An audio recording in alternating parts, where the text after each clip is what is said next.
Hi friends. ஒரு நிமிஷம் இப்போ நான் சொல்ல போற இந்த விஷயத்த யோசிச்சு பாருங்க. அதாவது என்னன்னு நீங்க பாத்தீங்கன்னா, அதாவது நீங்க நைட் தூங்கிட்டு நாளைக்கு காலையில நீங்க எந்திரிச்சு பாக்குறீங்க. அப்படி செல்போன் நீங்க பார்க்கும்போது உலகம் முழுக்க ஒரே ஒரு பிரேக்கிங் நியூஸ். ஜிபிஎஸ் வேலை செய்யல. சேட்டலைட் சிக்னல் எல்லாம் கன்னா பின்னான்னு மாறுது. ஃபிளைட்டோட ரூட்டோட டைரக்ஷன் எல்லாம் மாறுது. இன்டர்நெட் சில இடங்களில் சரியா வேலையே செய்யல அப்படின்னு நியூஸ்லாம் வர ஆரம்பிக்குது. சோ இது எல்லாம் நடக்கிறதுக்கான காரணம் என்னன்னு நமக்கு தெரியாம இருக்கும்போது நீங்க பாத்தீங்கன்னா, பூமிய பாதுகாக்கும் நம்ம கண்ணுக்கு தெரியாத ஒரு கவசம் பலவீனம் ஆயிக்கொண்டே இருக்குது அப்படின்னு சயின்டிஸ்ட் எல்லாம் சொல்றாங்க. என்னது? நம்ம கண்ணுக்கு தெரியாத கவசமா? அது என்னது? எப்படி இருக்கும்? அது எப்படி நம்மள காப்பாத்துது? எப்படி நம்ம பூமிய காப்பாத்துது? அது இல்லாம போனா என்ன ஆகும்? சோ இது எல்லாத்தையும் பத்தி தான் இந்த வீடியோல நம்ம இப்ப டிஸ்கஸ் பண்ண போறோம். சரி வாங்க வீடியோக்குள்ள போவோம். வீடியோக்குள்ள போறதுக்கு முன்னாடி இதுவரைக்கும் என் சேனலுக்கு சப்ஸ்கிரைப் பண்ணாதவங்க மறக்காம சப்ஸ்கிரைப் பண்ணிருங்க. சரி வாங்க இப்ப வீடியோக்குள்ள போவோம். நம்ம எல்லாரும் வீட்டை விட்டு வெளியே போகும்போது ஹெல்மெட் போடுறோம். ரெயின் வந்தா அம்ப்ரெல்லா எடுத்துட்டு போறோம். வெயில் அதிகமா இருந்தா கேப் போடுறோம். ஏன்னா நம்ம உடம்ப நாம தான் பாதுகாக்கணும். அதே மாதிரி இந்த பூமியையும் தினமும் கோடிக்கணக்கான கிலோமீட்டர் வேகத்துல சூரியன்ல இருந்து வர ஆபத்தான சார்ஜ் பார்ட்டிகிள்ஸ் தாக்கிக்கிட்டே இருக்கு. இதுல ஆச்சரியமான விஷயம் என்னன்னா, அந்த தாக்குதலை நம்ம கண்ணுக்கு தெரியாத ஒரு பாதுகாப்பு கவசம் தடுத்துக்கிட்டு இருக்கு. அதுதான் எர்த்ஸ் மேக்னெட்டிக் ஃபீல்ட். தமிழ்ல பூமியோட காந்த கவசம் அப்படின்னு சொல்லலாம். ஒருவேளை இந்த கவசம் இல்ல அப்படின்னா, பூமியில இருக்கிற நாம நிம்மதியா வாழ முடியுமா அப்படின்னு கேட்டா, அதுக்கான பதில் ரொம்ப இன்ட்ரெஸ்டிங்கா இருக்கும். நான் ஏன் இப்படி சொல்றேன்னு இந்த வீடியோ பார்க்கும்போது உங்களுக்கே புரியும். இப்போ நம்ம பூமியை ஒரு பெரிய வெங்காயம் மாதிரி நினைச்சுக்கோங்க. மேல கிரஸ்ட், அதுக்கு கீழ மேண்டில், அதுக்கு இன்னும் ஆழத்துல கோர். அந்த கோர்ல என்ன இருக்கு தெரியுமா? இரும்பும் நிக்கலும் அதிக வெப்பத்துல உருகிய நிலையில் தொடர்ந்து சுழலிக்கிட்டே இருக்கும். அந்த உருகிய உலோகங்கள் சுழலும் போது ஒரு மிகப்பெரிய டைனமோ மெஷின் மாதிரி வேலை செய்யுது. அதனாலதான் பூமியை சுற்றி ஒரு மேக்னெட்டிக் ஃபீல்ட் உருவாகுது. இதை சயின்டிஸ்ட் ஜியோ டைனமோ அப்படின்னு சொல்றாங்க. இப்போ நம்ம நம்ம ஸ்கூல்ல பார்த்திருப்போம். அதாவது ஒரு அயர்ன் பீஸ் ஒரு மேக்னெட் பக்கம் வச்சோம்னா அது ஒட்டிக்கும்ல. சோ அதே மாரி அதாவது அதே கான்செப்ட் தான் இப்ப நம்ம பேசுறதும். என்ன இது சாதாரண கான்செப்ட் இல்ல. ஒரு ஒட்டுமொத்த ஒரு பிளானட்டே சம்பந்தப்பட்ட ஒரு பிரம்மாண்டமான மேக்னெட்டிக் ஷீல்ட் அப்படின்னு நம்ம சொல்லிக்கலாம். சூரியன் நமக்கு வெளிச்சமும் வெப்பமும் தருது. அதே நேரத்துல அது சோலார் விண்ட் அப்படின்னு சொல்லப்படும் மிக வேகமான சார்ஜ் பார்ட்டிகல்ஸையும் தொடர்ந்து வெளியில அனுப்பிக்கிட்டே இருக்கும்.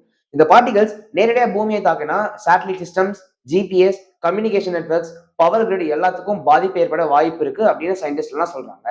ஆனா நம்ம எர்த்தோட இந்த மேக்னெட்டிக் ஃபீல்ட் என்ன பண்ணுது நீங்க பாத்தீங்கன்னா, இப்போ இந்த சார்ஜ் பார்ட்டிகல்ஸ் வருதுல்ல, அதை அப்படியே டிஃப்ளெக்ட் பண்ணி நேரடியா அது நம்ம ஸ்பேஸ்க்கு திருப்பி அனுப்பிடும். சோ அதனாலதான் நம்ம இந்த உலகத்துல எந்த உயிரினங்களும் எந்த பிரச்சனையும் வருது. ஒரு உண்மையை சொல்ல போனா நம்ம தினம் தினம் இவ்வளவு பாதுகாப்பா வாழ்றதுக்கான முக்கியமான காரணமே நம்ம எர்த்தோட இந்த மேக்னெட்டிக் ஃபீல்ட் தான்.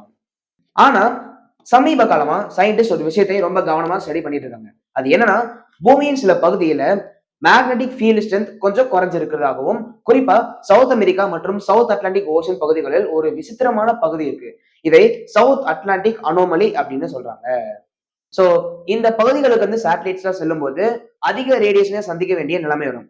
அதனால நீங்க பாத்தீங்கன்னா, நாசா, இஎஸ்ஏ போன்ற விண்வெளி அதாவது விண்வெளி நிறுவனங்கள் எல்லாம் இந்த இடத்த நாள்தோறும் கவனிச்சுக்கிட்டே இருக்காங்க. சோ இத கேட்ட உடனே சோசியல் மீடியால பல பேர் நீங்க பாத்தீங்கன்னா பூமியோட காந்த கவசம் உடைஞ்சிருச்சு. பூமி அழிய போகுது அப்படின்லாம் சொல்ல ஆரம்பிச்சிட்டாங்க. ஆனா இது உண்மை இல்லைன்னு சயின்டிஸ்ட் எல்லாம் ஸ்ட்ராங்கா சொல்றாங்க. ஆனா இப்போ நம்ம பூமியில ஒரு சில இடங்கள்ல இந்த மேக்னெட்டிக் அதாவது இந்த மேக்னெட்டிக் ஃபீல்ட் இருக்குல்ல, சோ அது பலவீனம் ஆயிருக்கும் அப்படின்னு சொல்றாங்க. சோ இதனால நாளைக்கே பூமி அழிய போகுது அப்படின்றது கன்ஃபார்மா சொல்றதுக்கு ஒரு ப்ரூஃப் இல்ல ஃப்ரெண்ட்ஸ். இன்னொரு இன்ட்ரெஸ்டிங்கான விஷயம் என்னன்னு நீங்க பாத்தீங்கன்னா, பூமியின் நார்த் போல் மற்றும் சவுத் போல் எப்பவுமே இதே இடத்துல இருந்துச்சுன்னு நீங்க நம்புறீங்களா? கண்டிப்பா இல்லதான் ஃப்ரெண்ட்ஸ்.